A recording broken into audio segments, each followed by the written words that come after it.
Remember, the other thing. It's on one. I think it's pretty sour.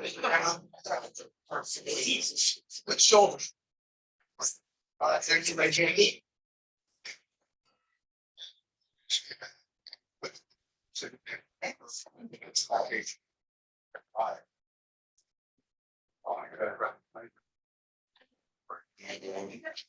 It can be easy on my Good morning. Welcome to my first meeting up here leading the club. I see Deb is joining us on Zoom so she can critique me after the meeting here. But welcome to the January 17th meeting. Today we honor the life and legacy of Dr. Martin Luther King. Thank you to our greeters today, Jeff Hernandez, Rick Amrine, and then Greg Farrell on social media. Welcome to everybody out there on Zoom. I see Deb, a couple other faces out there. So welcome today. We're going to start it out with the pledge, followed by the national anthem. To the flag, the United States of America, and to the republic for which it stands, one nation, God, indivisible, with liberty and justice for all. See, I the dawn's early light was so rapidly behave at the twilight's speed. With such stripes of through the perilous all the our sweet waters, our swimming the men's east.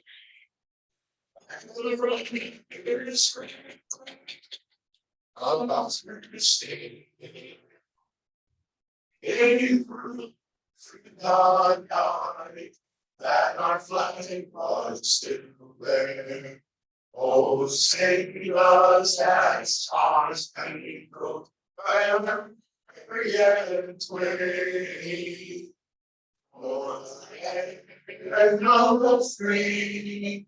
And the home of the brave. Now, Leslie, please act for invocation.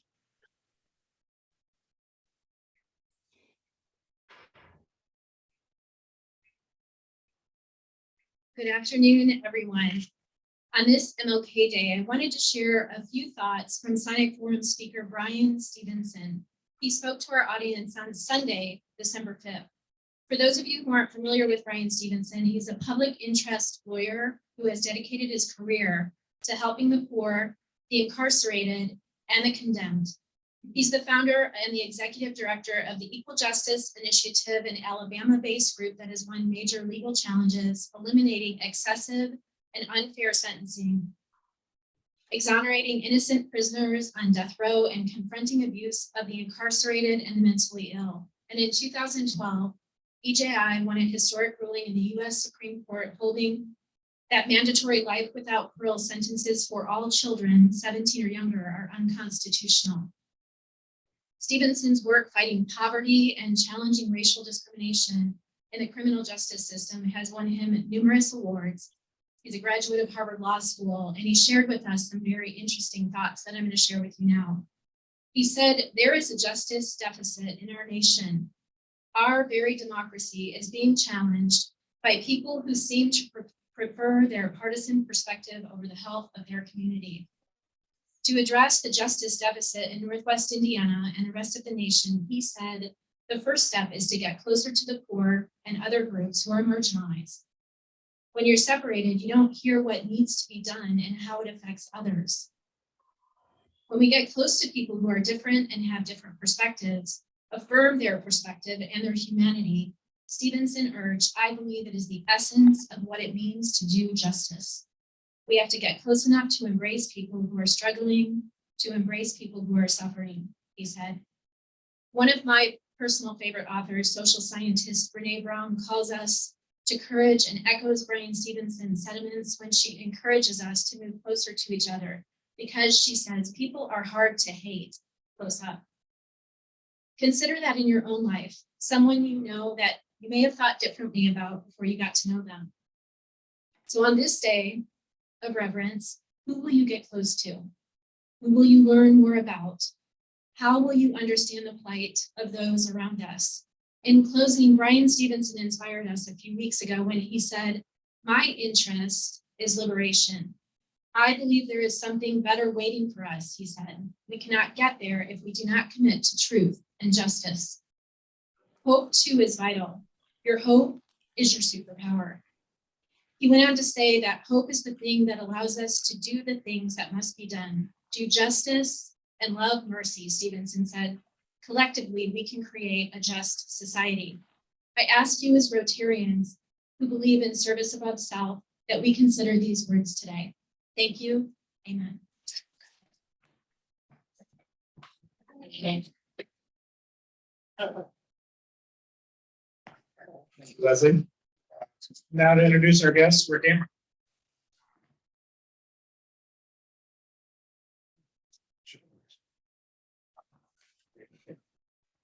Good afternoon, Rotarians. Diane Jortner has two guests today. Diane, would you stand with your guest, please? Her first guest is Robert Wojcik. He is the owner of Jump Bloggers. Please say hello to Robert. And her second guest is Larry Jortner. He is the Surety Claims Director at CNA Surety. Say hello to Larry.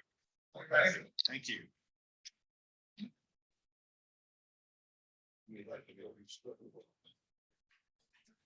And then to introduce our scholarship winner that has joined us today, Barbara. Daniel, will you please come up and tell us a little bit about yourself? By the way, this is so great because Daniel was unable to get his scholarship because he was unable to enroll for the first semester, but we are so happy to hear that he was able to enroll for the second semester, and we have already awarded him his check. But here he is to tell you a little bit about himself.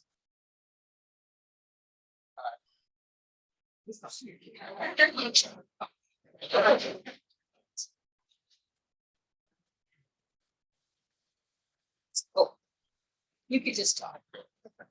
I'm Daniel Hill. I went to high school at Counts. I graduated last year. I had shoulder surgery in July, so I wasn't able to start college right away. I think the semester. I just started at Purdue last Monday. In high school, I was able to take a bunch of Ivy Tech classes, so I didn't have to take any English or anything. So now at Purdue, I can take classes like physics, Calc 2, and chemistry, which sounds pretty bad to most of you, but to me, it doesn't get much better. So yeah, I'm studying to be a civil engineer. Should graduate in about 4 years. And afterwards, I hope to find a job in civil engineering, hopefully stay around this area. But plans can change. So I just want to say thank you for awarding me the scholarship. It goes a long way. College is pretty expensive, so it definitely helps out. So thank you. Hey, Dan, tell us who you brought today. Oh, yeah, I have my mom over here and my girlfriend, Chloe.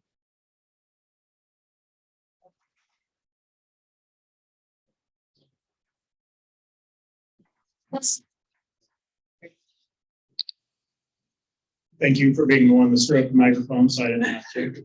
That's always nice. I'm sure Mom appreciates the scholarship too. So that's great that you invited her. So last week, Deb said that today's meeting would be all serious because I'm up here. I might not have any wigs on, Deb. I don't see Ellen out there at TikTok. But so since Deb's not here to take the microphone, I thought I'd open it up for any Stark County jokes for anybody that would like to tell them. Oh, okay. Well, is she giving me a face or no? I can't. So without that, I'll welcome Annetta to come up and lighten this with us.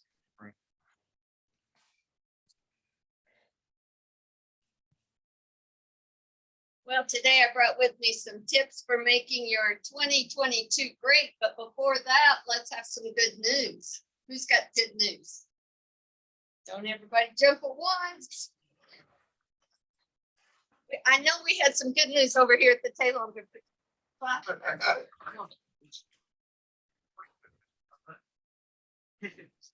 because the school started, so I will finish in about 14 weeks. That's a good news.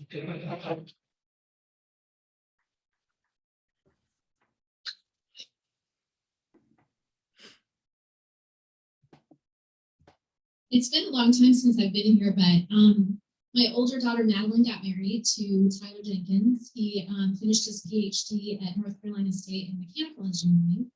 And they just left Raleigh, North Carolina. He accepted a position at Sandia National Laboratories in Albuquerque. So just good news to share.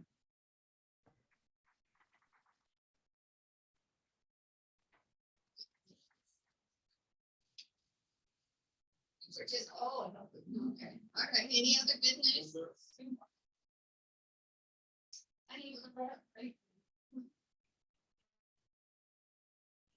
We had a really fun after the holiday Rotary party last week, and I'm hoping that we can make that an annual tradition and that we can get a lot more people there. But for those of you that were there, didn't we have a lot of fun? It was a really great night.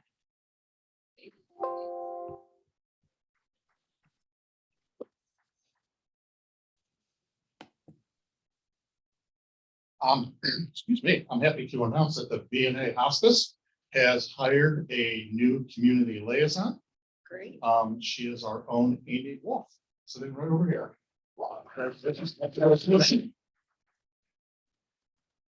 Feel good to have staff. It does really feel good.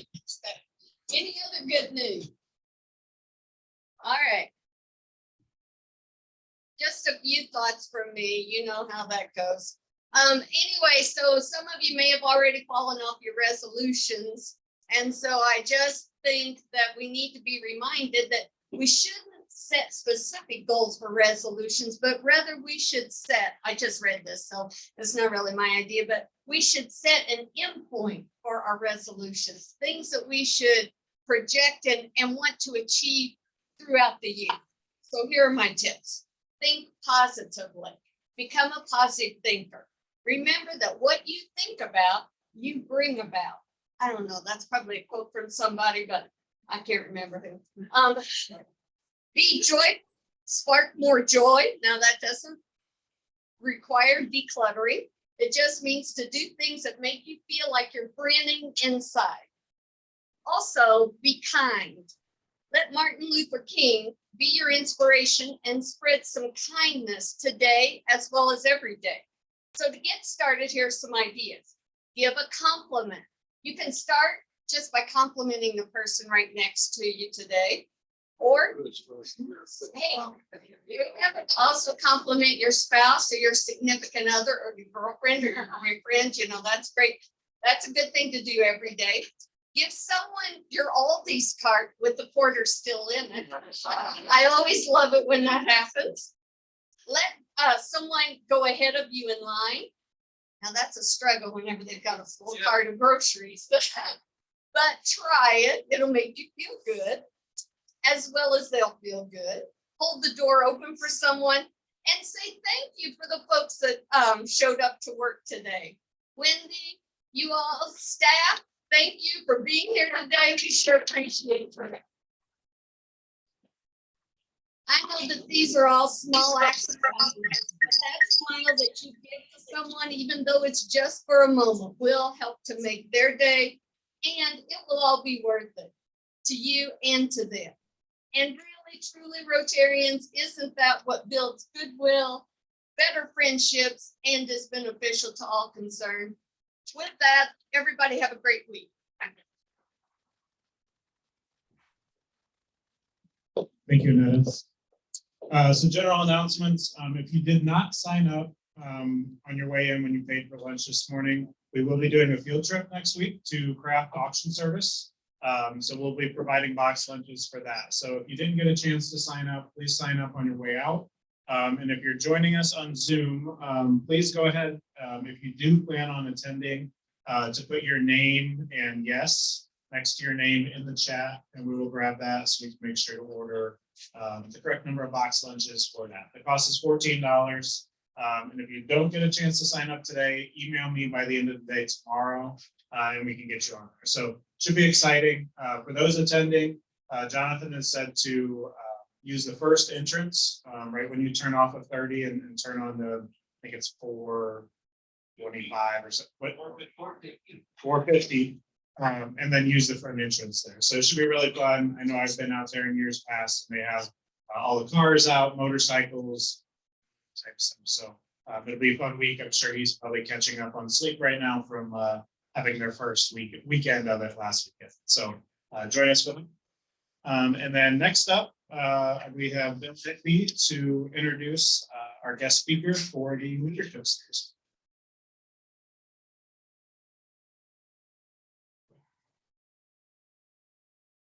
We learned before the meeting that our speaker today, Mary Jane Eisenhower, and Stu Summers are related.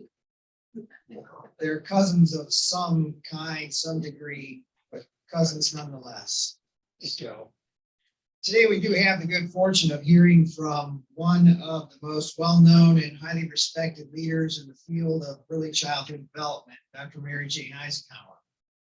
Her topic today, what I learned about leadership from children, is a reflection of over 3 decades of experience as a kindergarten teacher, college professor, researcher, writer, administrator, program designer, evaluator, and perhaps most importantly, as a mother of 3 kids currently in various stages of flirting with adulthood. Would that be accurate? Those stories I've heard.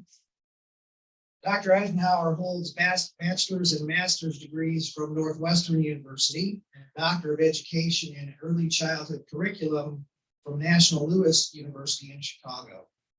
She is the founder and facilitator of the Strosacker Early Learning Fellows, program designed to cultivate advocates to promote early learning as a critical factor for community and economic development. This past October, Mary Jane graduated in the inaugural class at the Mutz Philanthropic Leadership Institute, a partnership between former Lieutenant Governor John Mutz, Lilly Endowment, and the Indiana Philanthropy Alliance.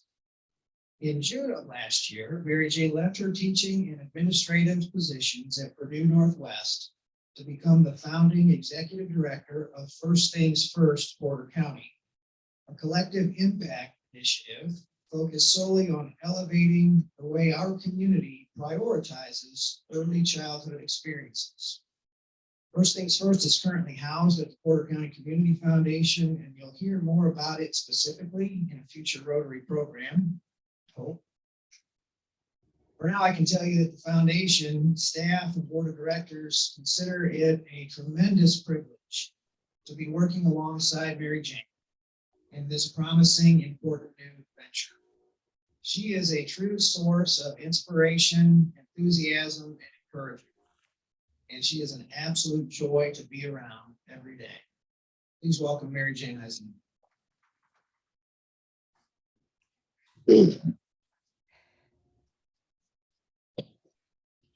Thank you all. Thank you for having me here today. And especially, as Leslie pointed out, we celebrate the legacy of Dr. Martin Luther King Jr. Dr. King once told his own children, I'm going to work and do everything I can to see that you get a good education and do everything that I can do. I don't ever want you to forget that there are millions of children who will not and cannot get a good education. And I don't want you feeling that you are better than they are. For you will never be what you ought to be until they are what they ought to be. So Deb asked me here today to speak about leadership, and I want to share the lessons from the world that I've been living in, really, as Bill pointed out, for almost my entire life. And that's making sure that all children get a good education. So it was actually the Rotary Club in Midland, Michigan, that sparked my interest in serving families and young children. Let me explain.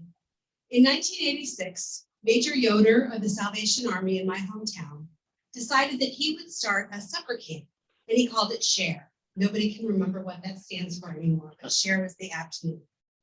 Being very resourceful, Major Yoder solicited the support of local churches and civic groups to provide a stipend for college students home for the summer to work as camp counselors for SHARE. My father, who's a Rotarian, encouraged me to apply for the stipend. This was a competitive process and a very coveted summer job. Who doesn't want to hang out outside all day and run around and be with children? So it was quite an honor to receive this award, and I had the privilege of being a camp counselor for SHARE for 2 summers, and I worked with the very youngest children who showed up at these drop-in campsites. We set up SHARE in fields next to trailer parks, in the commercial spaces of the communal spaces of Section 8 housing, and in abandoned lots in the outlying areas of the county. Share took place at several sites in neighborhoods that I never knew existed in my hometown. And honestly, they were shocking to me. Each day we had to bring in all the materials for camp and the equipment to create a fun and enriching experience for these children. We sang and we danced and we made art, we played games, and we developed friendships. We also relied on local churches to provide shelter when it rained and to bring us lunch every day. It's peanut butter and jelly on Mondays, Wednesdays, and Fridays, and bologna on Tuesdays and Thursdays. As much fun as it was, and as much as I learned, it was also unsettling to know that in a town as well-resourced and as asset-rich as Midland, Michigan, home of Dow Chemical Corporation, some of you may know, not all children experienced the same childhood that I had. I was unaware of the struggles that so many families face to find affordable housing, to feed their children, and in the summer months to find a safe place for their children to be while they worked or were in school. In spite of the crude setting and the makeshift environment, I loved my time with Share, and it really put me on a path for the rest of my life. Since then, I have worked with lots of children and many families in all sorts of settings. And these experiences have instilled in me a certain level of comfort with both mess and an appreciation for structure, allowing opportunities to learn from and with children. So you see, after being a Share counselor and finishing college, I landed my first dream job, being a kindergarten teacher. In kindergarten, just as it was at Share, mess was inevitable. It was just the mess of paints and water play and sand, but also the mess of learning how to read, figuring out how to be frustrated or angry or happy or sad, and developing self-control to listen while that other child talked about the Legos that they had brought in for show and tell. Every day brought some new challenge, and no 2 days were alike. To be successful, I really had to be okay with the chaos. At the same time, I knew from studying child development that young children thrive when they have predictable routines and secure attachments with a trusted grown-up. And this is serious business, right? It's really hard when you think about it, but to know that snack comes right after recess, it frees up your brain to be able to play in the sandbox, to build towers, knowing that the apple slices will eventually get served. So during my time as a kindergarten teacher, I balanced the pandemonium with the structures for how we spent our time together, how we used materials, and how we shared the space. So what are these lessons about leadership from young children? When working to resolve a complicated problem, there are 3 things that matter for leadership: play, friendships, and language. Let me explain. In September one year, when I was teaching kindergarten, there was a group of boys who found their way to the block corner, and every single day they were in the block.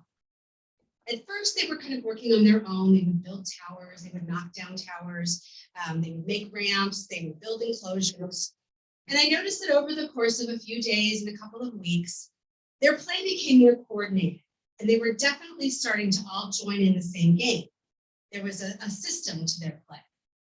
They would start their work time with the beeline to the block, and using the largest blocks, not the little wooden unit blocks, but those big heavy ones you have to pick up and move around, they would build a platform. After building that platform, they would create this place to sit, and then somebody would go off and find something round that became the steering wheel. They would negotiate who was going to be the driver, who was the pickup guy, who was the dad. It's really important business. So it became clear they were making a truck. The plot thickened then as they made their way to the housekeeping part, right? The area with the dress-up clothes and the baby dolls and the dishes, all of those things. The group would then proceed, and this happened every single day, to pull everything out of the housekeeping corner and start to pile it on top of this truck that they had. Every tin pan, each of the dolls, we had an old rotary phone that they would play with. Talk about a mess, right? I really had to be comfortable with that mess. And I started to worry that our structured routine of cleanup would take all day. Materials might get broken or they might get lost. What was I going to do? What could I do? So I forced myself to embrace the mess, and I started paying attention to what they were really doing with this play. What complicated issue were they working to undo? How were they being leaders? Does anybody want to guess what scenario they were enacting? First, let's talk about how they were enacting their skills as leaders. Because no matter the scenario, this happened one time, kids built a town and they had a talk show about this housing inequity in the town in our little classroom. I witnessed these same characteristics. In play, they were working together, sharing ideas and joyfully spending time together. Their passion for the work was obvious because they kept returning to it every single day. As leaders, they were demonstrating the importance of collaboration. Now remember, this was early in the school year, so these 5-year-olds were also developing friendships. And these friendships were based on a common goal, trust and respect for each other's skills and knowledge, including resolving conflicts, because everybody wants to be the driver, right? Outside the block corner, they relied on help from each other to tie their shoes, to help sign in for the day, to support one another with celebrations and disappointments on the playground. And as leaders, they were showing the importance of relationships. As I listened to the group talk about what they were doing, I noticed that they were collectively defining their goals. Each child enriched this scenario with their use of language, explaining the play to others, asking questions to clarify what was happening, validating one another with encouraging words. As leaders, the words mattered, and they revealed the importance of shared meaning and understanding. Anybody have any idea what they were playing? This extended construction evolved from the experience of moving houses. During the summer before kindergarten, each of these children had moved to a new house or a new apartment, and they'd gone through that some kind of crazy transformation of pulling everything out of your house, piling it onto a truck, driving somewhere else, and then undoing it. So as leaders, these children had the problem to solve. How do I make sense of what just happened to me in my family? They found the solution in collaborating through play, developing meaningful friendships, and intentionally using language. Together, they worked through the intellectual, social, emotional, physical, and spiritual challenges that were the result of this change. These young children expressed their leadership in all directions to their fellow builders, to the other children in the classroom, and to the grown-ups who were also there in that space. The lessons that I learned from children apply to, and indeed form, the leadership traits and behaviors necessary in the adult world.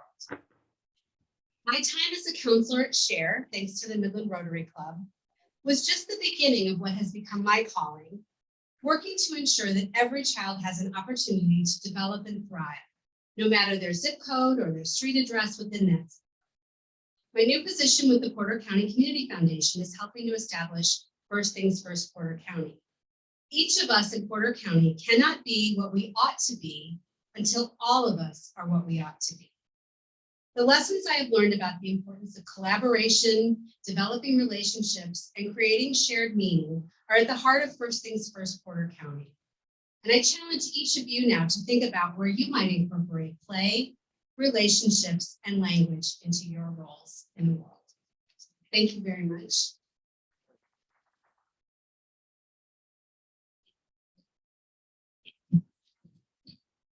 Thank you. And to go along with that, we will be donating a children's book to the Porter County Library in your name for joining us and speaking with us today. So thank you. To kind of close the meeting, there were a few announcements along with the agenda today. It is Rotary International Giving Month reminder for January. If you give during that, you get double points that count towards Paul Harris Fellowship. So please go ahead and do so if you have not already. Next week, we will meet, as I mentioned, out at Craft Auction. So no regular meeting during this time period. It would be a regular time out there as well. Does anybody have any other announcements? Leslie?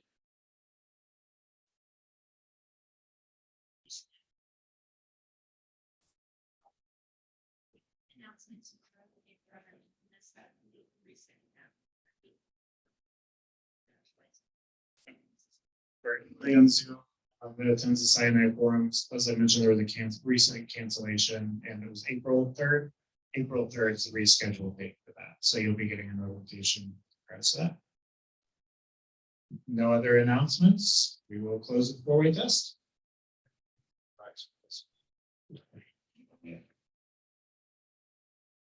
Is it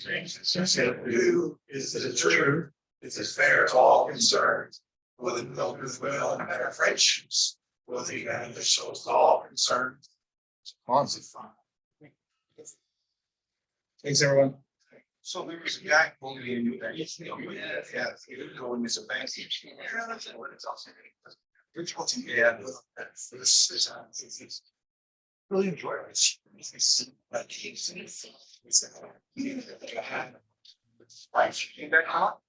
So told the story once.